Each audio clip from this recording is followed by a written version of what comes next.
Look, social media is crucial to diplomatic work. First of all, diplomacy is all about communication, both transmitting and receiving. Social media is great for both. It enables you in particular to reach out to specific groups such as diplomats or journalists or other opinion formers. It also has the benefit that unlike other forms of communication, you can reach out to a much wider general public, so it meets all of those different needs. Last but not least, it's fun and it's rewarding, so have a go. Using social media is a great way to get your messages across, to connect to a wide audience, but also to key influencers. The day before I started as ambassador here in Italy, I did a Facebook video setting out who I was and my vision for the relationship between the UK and Italy, and that turned out to be incredibly helpful.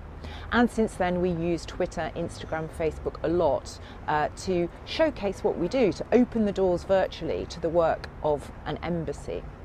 My top tips would be: never forget the power of a good image. Behind me I have the Grand Canal in Venice, and using great photographs and images draws people in to your messages.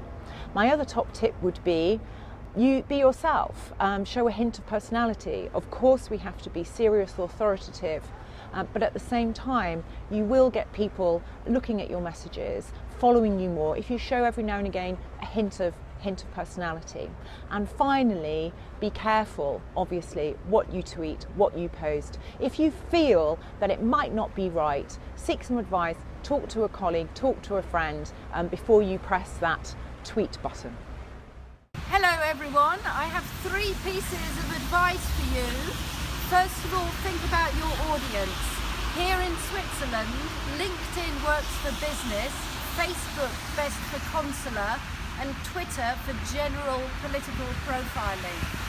Secondly, think about soft tweets that can really help to develop your following.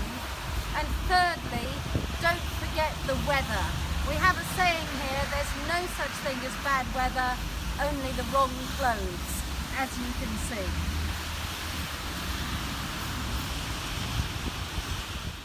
Social media has been really powerful for us in Egypt, with big numbers, but especially building trust in a tough environment by being human and real and authentic.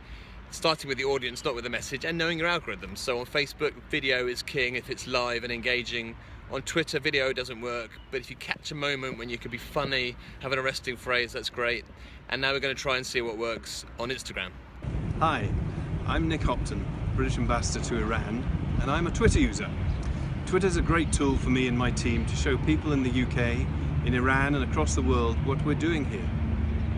Twitter is filtered in Iran, it is widely read and used, and even the Supreme Leader is a committed member of the Twitterati.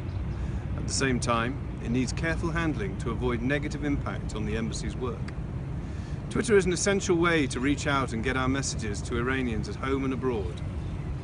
Because of the sensitivities and potential for repercussions on UK interests, and because we are still re-establishing the UK presence in Iran after the embassy was closed for 4 years, I tend to focus on less controversial issues such as how the UK is supporting the JCPOA through developing our commercial relationship.